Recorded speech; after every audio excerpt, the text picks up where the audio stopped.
Hello दोस्तों, आप लोगों का स्वागत है पगला एनिमे चैनल पे। तो आज हम लोग रैग्नाक क्रिम्सन की 11th एपिसोड को एक्सप्लेन करेंगे। तो चलिए जानते हैं इस एपिसोड की कहानी को बिना किसी देरी के। और अगर आपने बाकी के एपिसोड्स को नहीं देखा है तो वो आपको चैनल पे मिल जाएंगे, तो जाके उन्हें जरूर देख लीजिएगा। तो दोस्तों, एपिसोड की शुरुआत में हम लोग देखते हैं कि रैग्ना अपने सिल्वर नाइन का यूज करके उन लोगों के वेपन्स के ड्यूरेबिलिटी को बढ़ा रहा था। और जब वो लोग रैग्ना के वेपन से उनके वेपन के ऊपर हमला करते हैं, तब रैग्ना का वेपन बीच से तोड़ देता है, जिससे वो सभी लोग हैरान हो जाते हैं। रैग्ना उन लोगों को बताता है कि अगर वो अपने सिल्वर नाइन का यूज करता है तो किसी भी वेपन की ड्यूरेबिलिटी बढ़ जाती है, और उन लोगों ने जो वेपन बनाए हैं वो इतने भी बुरे नहीं हैं। टालिया शर्माते हुए रैग्ना से बात करती है और कहती है कि हाँ, उसे ये बात अच्छे से पता है और रैग्ना की पावर भी कुछ बुरी नहीं है। हम देखते हैं कि वो सभी लोग हैरान थे कि टालिया बिना किसी दिक्कत के साथ रैग्ना से बात कर पा रही थी। वो लोग सोचते हैं कि जब टालिया ने हाँ कहा था तो ये सोचा ही होगा कि वो कैसे बात करेगी। इसके बाद टालिया उन लोगों को ऑर्डर देती है कि वो लोग अपने सारे वेपन रैग्ना को दे दे और रैग्ना अपनी सिल्वर नाइन से उन्हें और ताकतवर बना देगा। इसके अगले सीन में हम लोग देखते हैं कई सारे लोगों ने रैग्ना को चारों तरफ से घेर लिया था और वो सभी लोग रैग्ना के ऊपर एक एक करके अटैक कर रहे थे। और रैग्ना उन्हें बड़ी आसानी के साथ उनके वेपन छीन लेता है और उनके वेपन को इन्फ्यूज कर देता है अपनी सिल्वर नाइन के साथ। लेकिन वो सभी लोग रुकने का नाम ही नहीं ले रहे थे और वो लगातार रैग्ना के ऊपर हमला करते जाते हैं। लेकिन रैग्ना उन सभी को बड़ी आसानी के साथ हरा देता है और उनके वेपन को भी छीन लेता है। लेकिन रैग्ना को अभी भी समझ में नहीं आया था कि ये सभी लोग उसके ऊपर इतना गुस्सा क्यों है जो बार बार उसके ऊपर अटैक कर रहे हैं। इसी बीच हम लोग देखते हैं कि क्रिम्सन ने रैग्ना को पहले ही बता दिया था कि रैग्ना अपनी पावर का आधा हिस्सा अपने लिए बचा के रखेगा और आधा हिस्सा का इस्तेमाल करेगा उनके वेपन को ताकतवर बनाने के लिए, क्योंकि रैग्ना को आगे चल के फाइट भी करनी है। इसीलिए रैग्ना को अपने लिए अपनी ताकत को बचा के रखना होगा। फिर हम देखते हैं कि वो सभी लोग बार बार रैग्ना के ऊपर अटैक करते जाते हैं, लेकिन रैग्ना उन सभी को बार बार हराते जाता है। लेकिन वो लोग रैग्ना के ऊपर और गुस्सा होते जाते हैं और कहते हैं कि पता नहीं टालिया ने इसके अंदर ऐसा क्या देख लिया है। उसी टाइम पे हम लोग देखते हैं कि सिन भी रैग्ना के साथ फाइट करने के लिए आता है और उसे पूरा कॉन्फिडेंस था कि वो रैग्ना को हरा भी सकता है। लेकिन अगले ही पल सिन जमीन के ऊपर पड़ा हुआ था और रैग्ना ने उसे भी एक ही झटके में हरा दिया था। लेकिन रैग्ना सिन की तारीफ करते हुए कहता है कि वो ताकतवर है, क्योंकि रैग्ना को मौका ही नहीं मिल पाया कि वो सिन के वेपन को ताकतवर बना सके। लेकिन सिन वहाँ से रोते हुए भाग जाता है। फिर हम लोग ग्रम और सिन को देखते हैं जो एक कोने में बैठ के रो रहे थे। क्रिस उन दोनों के पास आता है और कहता है, देखो तो तुम दोनों किस तरह से लड़कियों की तरह आंसू बहा रहे हो। जिसपे सिन उसके ऊपर चिल्लाते हुए कहता है कि तुम ये नहीं समझोगे, तुमने अभी तक उसके साथ फाइट ही नहीं की है। जिसपे क्रिस अपने वेपन को दिखाते हुए कहता है कि मैं तो पहले ही हार गया था, लेकिन मैंने अपने वेपन को इन्फ्यूज करवा लिया है, जिससे उसकी ताकत बढ़ गई है। और वैसे भी मुझे हारने और जीतने से फर्क नहीं पड़ता है। मैंने इस क्रॉप को ज्वाइन इसीलिए किया था ताकि मुझे ताकतवर वेपन मिल सके, जिसका इस्तेमाल करके मैं उन सभी ड्रैगन्स के चीथड़े उड़ा सकूं। क्रिस सिन को बताता है कि रैग्ना इस ताकत के साथ ही पैदा हुआ है, इसमें कुछ भी किया नहीं जा सकता है। लेकिन वहीं पे ग्रम उन लोगों को बताते हैं कि रैग्ना के पास जो ताकत है वो नेचुरल नहीं है, क्योंकि उन्होंने जब रैग्ना के साथ फाइट की थी तब उन्होंने सेंस कर लिया था कि रैग्ना ने उस ट्रेनिंग को किया है जो एक टैलेंटलेस मैन करता है। क्रिस कहता है शायद इसी वजह से कमांडर उसके प्यार में गिरी है।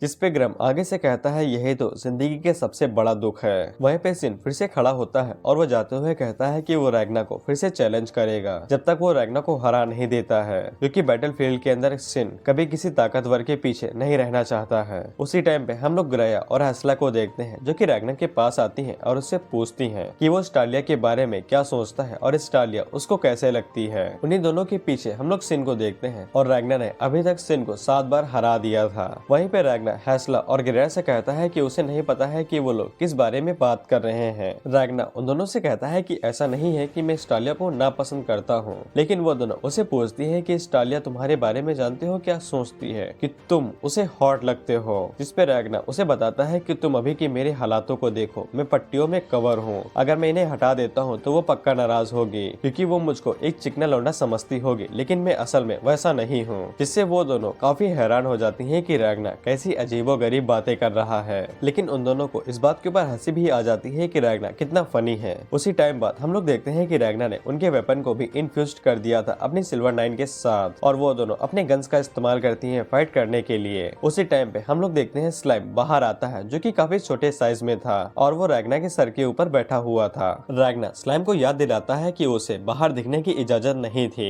उसी टाइम बाद हम लोग देखते हैं कि स्लाइम जैसे ही बाहर आता है तो वो ग्रेया और हसला की बेइज्जती करने लगता है, ये कहते हुए कि वो दोनों बिल्कुल ड्रैगन की तरह दिखते हैं और उनके दांत भी ड्रैगन की तरह है, जिससे ग्रेया और हैसला नाराज होकर उसे घूरते हुए देखने लगती हैं। जिसके बाद वो दोनों रैग्ना से स्लाइम को ले लेती हैं और कहती हैं कि जरा हमें ये देना, हमें थोड़ा सा काम है इसके साथ। और रैग्ना को ऐसा महसूस होता है कि वो स्लाइम को आखिरी बार देख रहा है, क्योंकि इसके बाद स्लाइम जिंदा नहीं बचेगा। हम देखते हैं वो दोनों स्लाइम को एक कमरे के अंदर लेके आती हैं और उसे बताती हैं कि तुम्हारी बेइज्जती से हमें हमारे पुराने पास्ट के बारे में याद आ गया है, जहाँ पे लोग हमें जेल के अंदर बंद करके रखते थे और हमें ड्रैगन्स के उत्तराधिकारी कहते थे और वो हमारे साथ बिल्कुल गंदी तरीके से पेश आते थे। हमें बचपन के बारे में बस यही याद था जिसको हम भूलना चाहते थे, लेकिन तुम्हारी बातों से हमें वो सब कुछ फिर से याद आ गया। इसीलिए अब हम दोनों तुम्हारे साथ वो चीजें करेंगे जो वहाँ के बच्चे हमारे साथ किया करते थे। चिंता ना करो, हम तुम्हें मारेंगे नहीं, बस तुम्हारे शेप को थोड़ा सा चेंज कर देंगे। जिसके बाद वो दोनों आगे बढ़ती हैं और स्लाइम के हाथ पैरों को इधर उधर घुमा के आपस में बांध देती हैं। जिसके बाद वो दोनों स्लाइम को पटाखे दिखाते हुए कहती हैं कि अब ये पटाखे तुम्हारे पिछवाड़े में लगाए जाएंगे, जिससे भाई स्लाइम के पसीने छूटने लगते हैं और वो लोग उसे कहते हैं कि अपने बट को थोड़ा सा रिलैक्स करके रखो। जिसके बाद हम लोग वूसी को देखते हैं जो कि हमें मैजिक करने के अलग अलग तरीके बता रहा था, जैसे कि मैजिक को स्पेल की तरह भी यूज किया जा सकता है और अपने मन के अंदर भी चैंट किया जा सकता है। लेकिन ड्रैगन के पास ये पैदाइशी खूबी होती है, वो अपने ब्लड का इस्तेमाल करते ही मैजिक को इस्तेमाल कर सकते हैं और न ही उन्हें स्पेल को कास्ट करने की जरूरत होती है। और इसी वजह से वो लोग इस दुनिया के सबसे शक्तिशाली जीवों में से एक आते हैं। इसीलिए वूसी ने फैसला किया कि वो यहाँ पे एक मैजिक सर्कल बना के ड्रैगन ब्लड का इस्तेमाल करेगा एक टेलीपोर्टेशन मैजिक सर्कल बनाने के लिए, जिसका इस्तेमाल करके वो लोग यहाँ से भाग सकेंगे। लेकिन उन लोगों ने मैजिक सर्कल बना तो लिया था, लेकिन वो काफी बड़ा बना था और उन लोगों को काफी ज्यादा ड्रैगन ब्लड की जरूरत थी, वो भी सिर्फ एक बंदे को टेलीपोर्ट करने के लिए। लेकिन ये लोग तो पूरे 1500 से भी ऊपर है, इसीलिए वूसी और उसकी टीम की हालत बिल्कुल खराब हो चुकी थी। वूसी हमें बताता है कि उसकी टीम ने मैजिक सर्कल बनाने के लिए इतनी ज्यादा पढ़ाई की है कि उन सभी का दिमाग खराब हो चुका है, इसीलिए उसकी टीम वाले बिल्कुल भी सही तरीके से बात नहीं कर पाते हैं। वूसी अपने मन के अंदर सोचता है कि उन्हें पास्ट रिकॉर्ड का इस्तेमाल करना होगा, इसके साथ वो लोग नया मैजिक सर्कल बना सकते हैं, लेकिन उनके पास इतना टाइम ही नहीं है। इसीलिए वूसी सोचता है कि उसे ये सब चीजें ड्रॉप करके यहाँ से छुट्टी मनाने के लिए चले जाना चाहिए। कौन इतना ज्यादा दिमाग खर्च करेगा एक मैजिक सर्कल बनाने के लिए। उसकी टीम वाले उसे कहते हैं कि हम तुम्हें सुन सकते हैं। वूसी उनसे कहता है कि मैंने कुछ भी नहीं कहा। उसी टाइम पे हम लोग क्रिम्सन को देखते हैं जो उसी के बगल में बैठी हुई थी और वो भी वूसी से कहती है कि मैं भी तुम्हें सुन सकती हूँ कि तुमने अभी क्या कहा है। वूसी क्रिम्सन से पूछता है कि वो यहाँ पे किस लिए आई है, जिसपे क्रिम्सन उसे कहती है कि तुम्हें मेरी मदद की जरूरत है, इसीलिए मैं यहाँ पे आई हूँ, जिससे वूसी अजीब सा चेहरा बना लेता है। जिसके बाद हम लोग जोरा और टेक्टेरा को देखते हैं जो कि अभी अभी ही सुपीरियर ड्रैगन्स बने थे। जोरा बताता है कि ड्रैगन बनने के बाद उसे कैसा महसूस हो रहा है। उसे इंसानियत के लिए जरा से भी चिंता नहीं हो रही है, बस उसको अल्टीमेटिया के लिए बहुत ज्यादा अफेक्शन फील हो रहा है, वो भी किसी ऐसे के लिए जिसने इन लोगों से इनकी सबसे कीमती चीज को छीन लिया। जोरा टेक्टेरा से पूछता है कि उसे कैसा फील हो रहा है। टेक्टेरा बताता है ज्यादा कुछ भी नहीं, लेकिन एक चीज अभी भी नहीं बदली है कि वो दोनों अभी भी वॉरियर्स हैं। और टेक्टेरा इस बात की कसम खा लेता है कि वो इस बार इस तरह की शर्मिंदगी दोबारा नहीं झेलेगा। फिर हम लोग अल्टीमेटिया को टीम को देखते हैं। जोरा उन्हें बताते हैं कि उनके पास दो सबसे बड़े मिशन है। जबसे सबसे पहला मिशन है कि इस सिटी को डिस्ट्रॉय करके यहाँ से निकलना, और दूसरा मिशन है रैग्ना द रीपर को मार गिराना, जिसने अल्टीमेटिया के ऊपर हमला किया था। लेकिन कामुई उनसे कहता है कि वो सभी उसके शिकार हैं और उन्हें बीच में दखल अंदाजी करने की जरूरत नहीं है। लेकिन जोरा बताती है कि अल्टीमेटिया ने अपने मैजिक को खो दिया है, अगर उन्होंने दोबारा अल्टीमेटिया के ऊपर अटैक किया तो वो लोग अल्टीमेटिया के टुकड़े टुकड़े कर देंगे। इसीलिए कामुई को अल्टीमेटिया का बॉडीगार्ड बनना होगा। लेकिन कामुई बताता है कि खुद अल्टीमेटिया ने ही उसे ये सब कुछ करने के लिए बोला है। जिसपे जोरा को यकीन नहीं होता है तो वो अल्टीमेटिया से पूछती है, जिसपे अल्टीमेटिया शर्माते हुए कहती है कि उसका दिमाग खराब हो गया था जो उसने कामुई से ये सब करने के लिए कहा था। जिसपे कामुई अल्टीमेटिया को परेशान करते हुए कहता है कि उस हेट्रेट का क्या जो तुमने मेरे साथ उस बेड के ऊपर बिताई थी। जिसपे अल्टीमेटिया शर्माते हुए कहती है कि ऐसा कुछ भी मत कहो। जिसके बाद नेबुलिम आगे बढ़ता है कि उन्हें इस बारे में बात करने की जरूरत नहीं है, क्योंकि उसे अच्छे से पता है कि रैग्ना भी अल्टीमेटिया को उतनी ही बुरी तरीके से मारना चाहता है जितनी बुरी तरीके से वो लोग उसे मारना चाहते हैं। इसीलिए नेबुलिम फैसला करता है कि वो अल्टीमेटिया का बॉडीगार्ड रहेगा।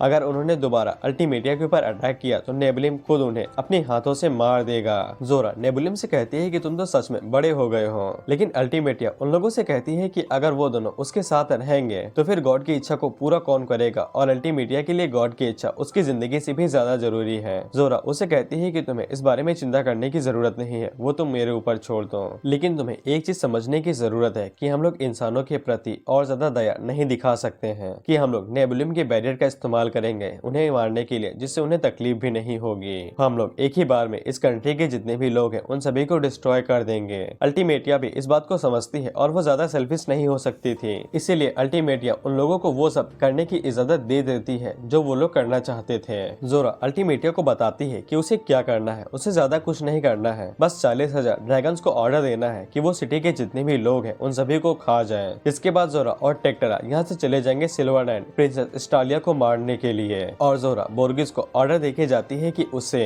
उन 40,000 ड्रैगन्स को कंट्रोल करना है और उन्हें लीड करना है। बोर्गिस अपने मन के अंदर सोचता है कि उसकी ब्लड लाइन के बचे हुए जो भी मेंबर्स हैं वो सभी समझदार और डिपेंडेबल हैं, जो कि स्टारले के लिए सबसे जरूरी बनेंगे और वो उसकी रक्षा करेंगे। जिसके बाद वो सभी लोग टेरा टेक्टरा से पूछते हैं क्या उसको इस बीच में कुछ भी नहीं कहना है। टेरा टेक्टरा उनसे कहता है कि उसे क्या ही कहने की जरूरत है, लेकिन एक चीज जो वो साफ साफ कहना चाहता है ये है कि ब्लड लाइन के जितने भी सुप्रीम ड्रैगन हैं वो सभी अल्टीमेटिया के लिए शरीर के हिस्सों की तरह है, और जितने भी सुप्रीम ड्रैगन अभी मारे गए हैं तो उनके हिसाब से देखा जाए तो अल्टीमेटिया ने अपने काफी सारे अंगों को खो दिया है। इसीलिए उनका मेन गोल सिर्फ यही है कि वो लोग अल्टीमेटिया के जितने भी दुश्मन है उन्हें मार गिराए, और जो लोग अल्टीमेटिया को हंट कर सकते हैं उन्हें मारना ही उनकी जिंदगी का मकसद है। इसीलिए उनमें से हर किसी को अपने कर्तव्य को पूरा करना होगा। इसी के साथ ये एपिसोड यहीं पे खत्म होता है।